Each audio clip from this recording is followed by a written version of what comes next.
I'm 93 years old. My wife Margaret died 11 months ago. We were married for 67 years. 67 years of sleeping in the same bed, eating at the same table, fighting about the thermostat, laughing at things nobody else would find funny. 67 years. And I thought I knew her. I thought I knew every corner of that woman, every opinion, every fear, every dream she'd ever had. I was wrong. Asked me not to, and that was enough.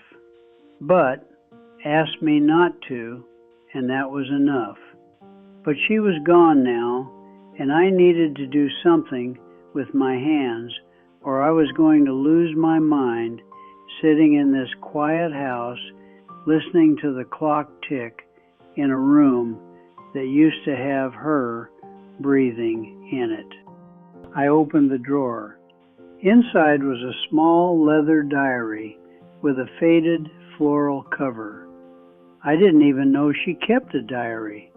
67 years, and I didn't know.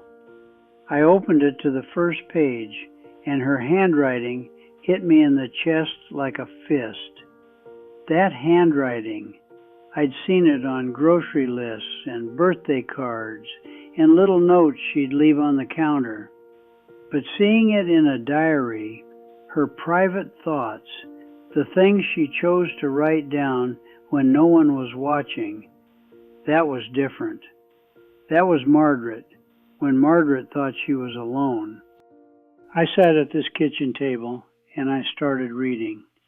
And what I read over the next 2 hours broke something inside me that I don't think will ever be fixed. The first entry was from 1991.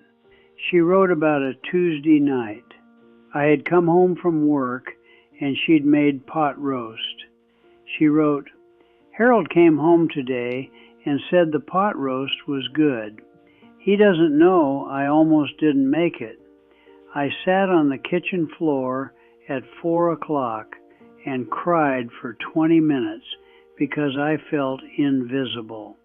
Then I got up and made the pot roast anyway. He said it was good. That was enough. I wish it wasn't, but it was." I remember that pot roast. I remember saying it was good.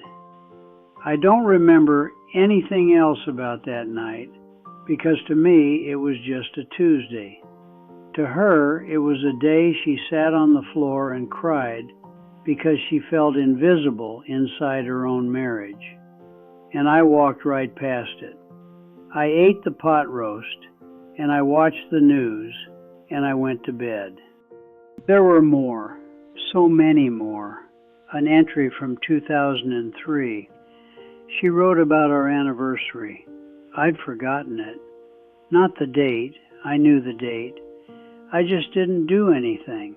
No card, no flowers, no words. She wrote, 42 years today. He didn't mention it. I set 2 candles on the table at dinner to see if he'd notice. He didn't. I blew them out after he went to the living room. I don't think he's cruel. I think I'm just furniture to him now. Something in the room he's stopped seeing. Furniture. My wife thought she was furniture to me. And the worst part is, I can't even argue with her because she was right. Not because I didn't love her. I loved that woman more than I've ever loved anything on this earth. But I stopped telling her. I stopped showing her. Somewhere around year 20 or year 25, I started assuming she just knew. I figured love was established, settled, like a foundation you pour once and then you build on top of it and you never have to pour it again. I was wrong. Love is not a foundation. Love is a fire. And if you stop feeding it, it doesn't just sit there waiting. It goes cold. And the person sitting next to the cold fire doesn't stop loving you. They just start grieving you while you're still alive. There was an entry from 2014. She'd gone to the doctor and they found a lump. She didn't tell me for 4 days. 4 days she carried that terror alone. She wrote, "I almost told Harold tonight, but he was watching the game and I didn't want to bother him. I'll tell him after the results come back. If it's nothing, he never needs to worry. If it's something, then I'll need him and I hope he shows up." She didn't want to bother me. My wife of 53 years found a lump in her breast and she didn't want to bother me because I was watching a baseball game. I read that entry and I had to put the diary down and walk to the bathroom and hold on to the sink because the room was spinning. The lump was benign. She told me about it a week later, casual, like it was nothing. I said, "Oh, good," and went back to what I was doing. I didn't ask if she'd been scared. I didn't hold her. I just said, "Oh, good."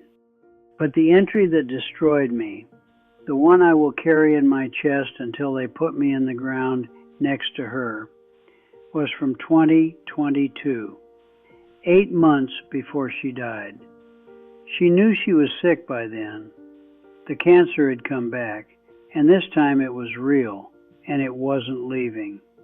She wrote one paragraph, just one. "Harold brought me tea this morning without me asking. He put the cup on my nightstand and touched my hair and didn't say anything and walked out. I don't think he knows that I've kept every moment like this in a room in my heart, a room he doesn't know about. It's full. It has the time he carried me to the car in the rain when my ankle was broken. The time he sang to me in the kitchen when he thought I was asleep on the couch, but I wasn't. The time he told the waitress, 'This is Margaret, and she's the most beautiful woman in Pennsylvania,' and I pretended to be embarrassed, but I played that sentence in my head for 6 months. He doesn't know about this room. He doesn't know that these moments are what I've been living on. He gives them to me like pennies, not knowing each one is a diamond. I wish I could show him the room. I wish he could see how rich he's made me on accident." I closed the diary. I put my head on this table right here, and I wept like I haven't wept since I was a child. Not because she was gone, because she was here. She was here the whole time. Every moment I thought I was just going through the motions, bringing tea, carrying her in rain, singing when I thought no one heard. She was catching them, saving them, building a room out of them, and I never knew. I thought I was failing her. The whole time I thought I wasn't enough. I read the entries about feeling invisible, and I thought that was the whole story. But it wasn't. The story was both things at once. She felt unseen, and she felt loved. She wished I'd say more, and she treasured what I did say. She wanted me to notice the candles, and she also kept a room full of diamonds I gave her without knowing. That's what I need you to hear. Both things are true at the same time. Your person is probably feeling invisible right now, and your person is also probably saving your smallest gestures in a room you don't know about. Both are happening right now, today, in your house. So here's what you do. You keep giving the pennies, the tea without being asked, the hand on the hair, the stupid little compliment to the waitress. Keep giving them because they're not pennies, they're diamonds. But also, And this is the part I got wrong for 67 years. You say it out loud. You say, I see you. You say you're not furniture. You say, I know it's our anniversary, and here are flowers, not because I have to, but because 42 years ago, I married the most important person I'll ever know. And I don't want you to blow out candles alone. Say the thing you think they already know. They might know it. They might have a whole room full of proof, but they also have a diary full of nights they cried on the kitchen floor because you didn't say it. I'm 93. I sleep alone now. I keep her diary on her nightstand. I haven't moved it. Some mornings I open it to a random page and I read her handwriting and I talk to her out loud in the empty kitchen like a crazy old man. I tell her about the room. I tell her I didn't know. I tell her I'm sorry I made her feel like furniture when she was the whole house.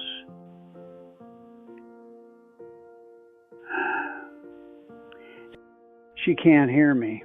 I know that. But I say it anyway. Because saying it late is still better than what I did for 67 years. Which was assume she already knew. Don't assume, say it today. The diary is closed now, but yours is still being written.